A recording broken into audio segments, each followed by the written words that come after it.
Welcome back to the latest episode of TT Plays. Today we're going to be talking about Wind Rai. Now, before we get too far, I know I said the next video would actually be a Sylvie Wind Tamer video, but True Champion Gaming and Main Deck both released their videos this week. I had the Sylvie deck tech recorded. We were just hemming and hawing over like a couple more edits, and then sure enough, True Champion drops theirs, Main Deck drops theirs the day after, so there's no point in talking about that. It is a really cool deck. If you like flickering slimes, I definitely recommend you check it out. And both those channels have phenomenal Grand Archive content. Now, today we are going to be talking about Wind Rai, and this is more of a brew. The quote-unquote top tiers of the meta have kind of, I think, sussed themselves out, right? We've got Lorraine, fire or wind. We have Merlin, water or fire. And, you know, sometimes red deck winds makes it up there. Sometimes like an erupting Merlin 2 makes it up there, but that seems to be the decks that we see most prevalent. I believe there's probably a Tamer build out there, which is why I was excited to do that Tamer video. I also think there's probably a Rai build, and I'm really excited to build around this new Fractured Crown card that we'll get into for a few. So first I want to say that I'm using Shout At Your Decks, which is really cool. It's shoutatyourdecks.com. It's a Grand Archive, free to use deck builder, and it's mobile friendly. Now Sylvie's great, but it's horrible on mobile. So if you want to like lay in bed late at night and make Grand Archive deck lists, I definitely recommend you check out shoutatyourdecks.com. All right, so we're just going to run through this material deck pretty quickly here. No surprise here, we have Spirit of Wind. I'd love to glimpse 6, however, I like drawing 7 more. We have Rai, right? We just get 2 Enlightened counters. This is the inherited effect of whenever we play a mage action card each turn, we get an Enlightened counter. It's important to note this is each turn. We ideally want to pick up an Enlightened counter on our turn, an Enlightened counter on your turn, and when we get to the last card here, it'll make a little more sense. And we're actually using Mana Weaver. A Mana Weaver is one where you can remove 4 Enlightened counters to copy target mage spell activation. You may choose new targets for this. So I'm excited about the brew, and let's talk about it a little bit because really we're building around Ventus here. Ventus is a zero-cost regalia item mage staff from Fractured Crown. This is whenever you activate a wind element mage spell, put a refinement counter on Ventus. Okay, what's a refinement counter? Well, you can remove a refinement counter to add an enlightened counter to your champion. You can also remove 3 refinement counters to suppress target ally. Okay, that's pretty interesting. So really, when we look at this along with Rai level 2, when I cast a wind mage card on my turn, Rai is going to get an enlightened counter. Ventus is going to receive a refinement counter. And if I want, I can immediately move that over to him. So I've basically put 2 enlightened counters on Rai. Then in your turn, if I'm able to cast another mage spell, Rai will get an enlightened counter. Ventus will get another refinement counter. However, this will be exhausted. I won't be able to move it over. But theoretically, I can get 3 enlightened counters on my hero and a refinement counter on Ventus every round if I can play 2 mage spells, 1 in my turn, 1 in your turn. And that to me is an incredible amount of card advantage. That's literally an extra card per cycle if we can keep it up, which I know would be hard. But that's what the deck is built around. It's like, can we abuse Ventus? And I think this card is really, really, really powerful. All right, let's go through the rest of the regalia. Chalice of Blood is in here because these games tend to be longer, tend to be grindier. We're using wind to utilize and push us close to this late game, so drawing 2 cards is amazing. Crystal of Empowerment, we banish this to get 2 levels. We can use this to finish the person off with Arcane Blast. We can use it for a few other tricksy things as well, which we'll get to later. Grand Crusader's Ring is the Divine Relic. I'm choosing to have main deck here. We just like to draw cards. Leveling all the way up to Rai costs us a lot. Don't be afraid to play Ventus out early. I think you should probably play Ventus out a lot of times level 1, maybe level 2. So like we go up to level 2 Rai, then we pull out Ventus and we dirtle for a while before we go up to level 3. Maybe even with level 1 Rai, depending on how your hand shapes out and what your opponent pressure is putting on. But either way, we want to draw a card. Grand Crusader's Ring's great for that. I'm still running Mana Limiter. Like I talked about, we have access to like theoretically 3 enlightened counters per turn before we started using Zephyr Assistant. So just being able to just banish this to draw a card, it's a poor man's Grand Crusader Ring, albeit with a few more hoops, but they're hoops that this deck should be able to jump through. We have Nullifying Lantern. This just stops those annoying Rhapsody combos. It helps slow down the rain so they can't crux back their Spirit Blades, whatever they're doing. This is an important card in the meta right now. We have Orb of Regret because ultimately we have a lot of situational cards and we will have to dig sometimes for them. And we also have Tithe Proclamation, which is players can't draw more than 3 cards each turn unless it's their first turn of the game on enter draw card. Now, this is kind of a nombo on first glance because I talked about us gaining Enlightened counters, but we can use those Enlightened counters in our opponent's turn. So as long as we play smart, this doesn't slow us down too much, but it can slow down a lot of oppressive decks like Merlin or something who wants to draw 2, 4, 6 cards a turn sometimes. And of course, if we run into traditional Rai. All right, running through the main deck here, we are running 4 Arcane Blast. That might be wrong, but the easiest way this deck gets a win is we Arcane Blast and we double it up right behind it, right? We use the Rai ability to double this mage spell and we crush in for 22.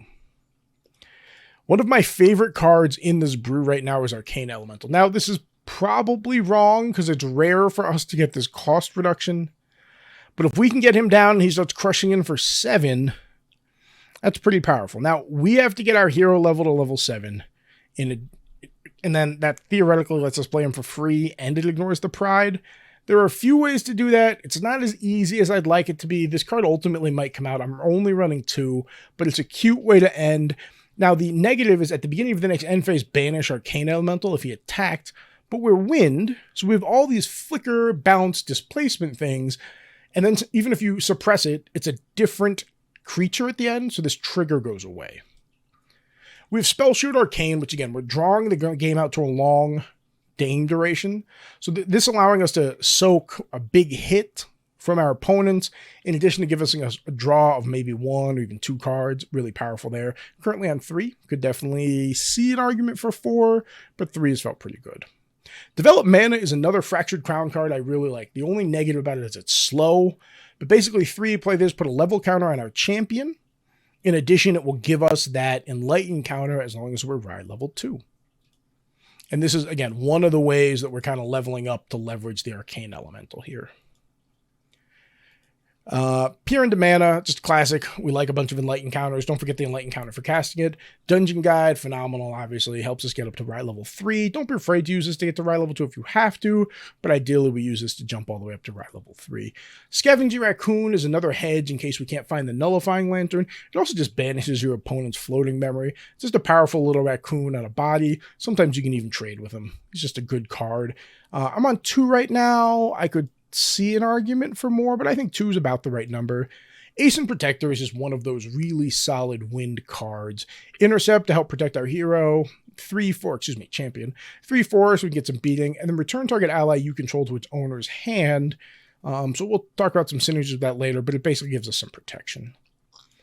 Channel the Wind, put an Enlightened counter on our champion, plus floating memory, so we're immediately getting the floating memory back for it. And we get that second Enlightened counter for being Rai. We would also get the counter on Ventus. So again, right, when we play Channel the Wind, we can draw a card. And we get floating memory. That's basically what it says, right? 1 from the Channel the Wind, 1 from the Rai, 1 from the Ventus, which we can kind of shunt over. That's the core of the deck, theoretically, here. Disorientating Winds, return target ally to its owner's hand, draw a card, efficiency level. Again, right, we're using these developed manas, so hopefully we can leverage that down and get that pretty cheap right there. It draws a card so it replaces itself, and we get those enlightenment counters. Displace, banish target ally, then return it to the field under its owner's control. Rested, put an Enlightened counter on your champion. Again, this gives us 2 Enlightened counters, with the Ventus giving us the 3rd. This is fast. It's a great card to run out in your opponent's turn. We can use this defensively to protect our own stuff, or offensively on our opponent's things. Now, one of the important things to remember here is in Grand Archive, you're going to fully resolve all text on a card before you deal with any triggers.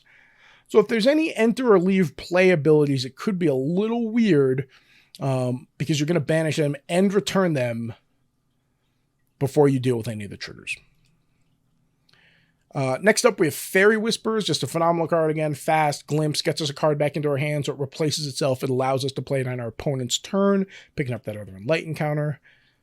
Innervate Agility. I did misspeak about this when I talked about my most exciting Wind cards, and it goes into what I just said before. You will de-level and recover 5, all-encompassing in 1 bit, so the de-level can't kill you, so you'll de-level and recover 5, then you'll check to see if you die.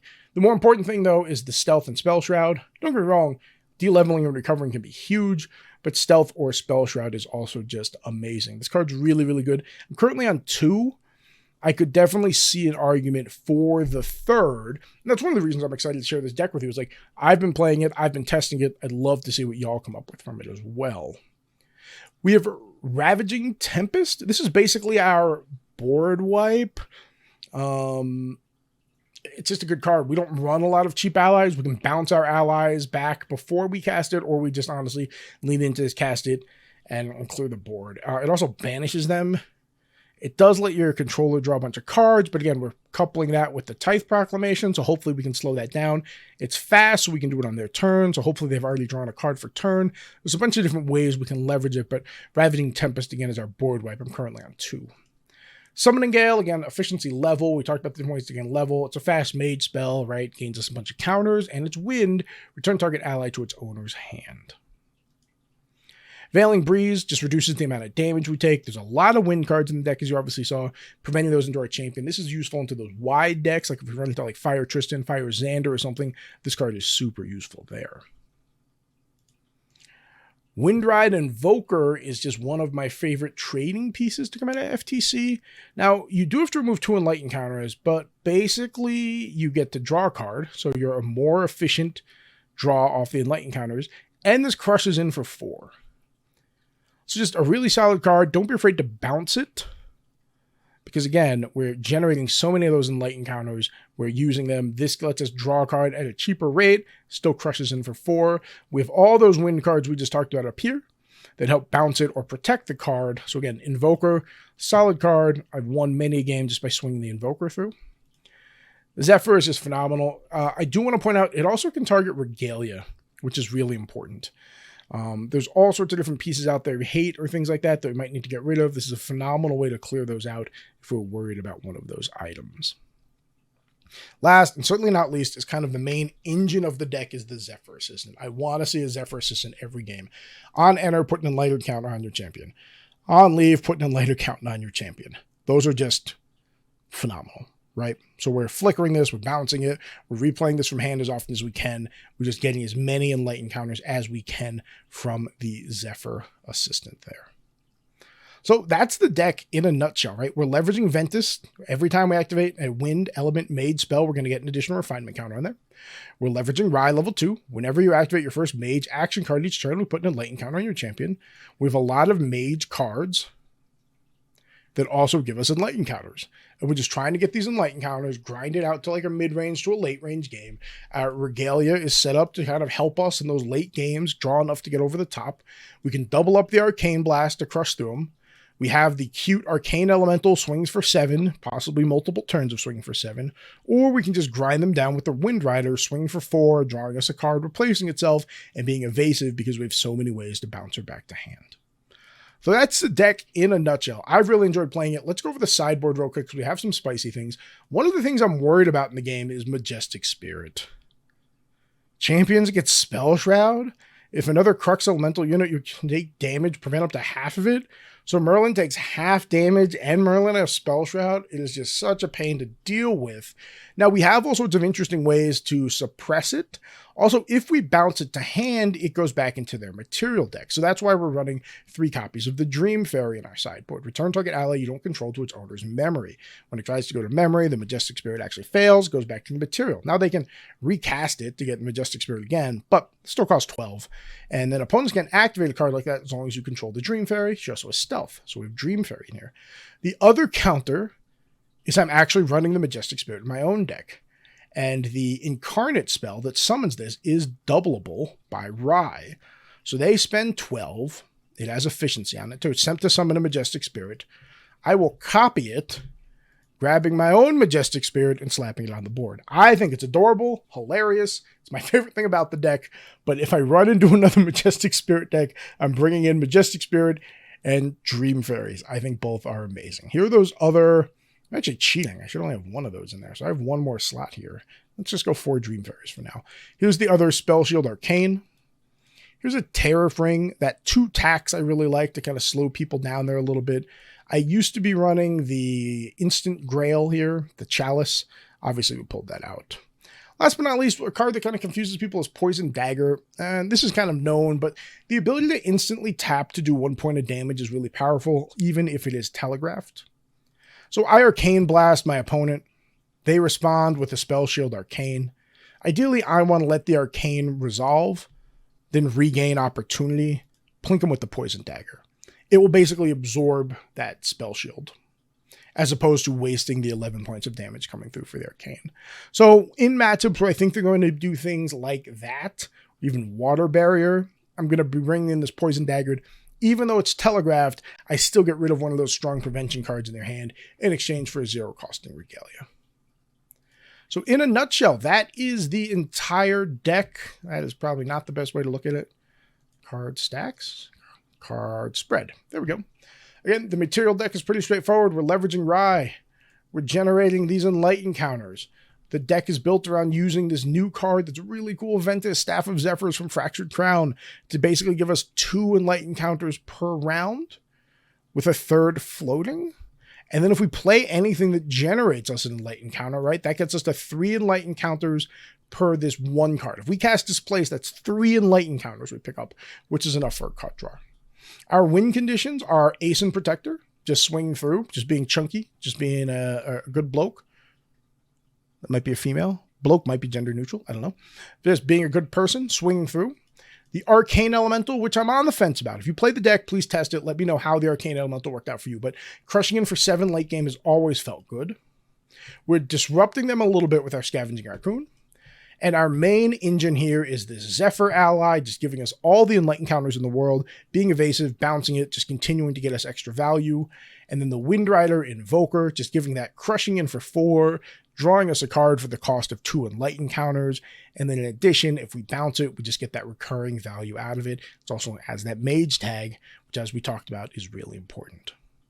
So in a nutshell, that's Wind Rai. I know it's not the Wind Tamer deck, I promise, but again, this is one of the brews I'm really excited about. Let me know what you think about it. Let me know if there's any cards you definitely think I should add to the deck. Let me know if your cards that you see in the deck might be you, Arcane Elemental, that you really just don't understand why they're there. Be sure to check out Shout at Your Decks. I just think it's a better list builder right now than Sylvie is, and I'm sure Sylvie will iterate and keep getting better, but I love the fact that this is mobile friendly, so be sure to check out Shout at Your Decks. Let us know what you think about this deck right here. Let me know if you're going to play it in any of the online leagues. And until next time, everyone, cheers and happy gaming.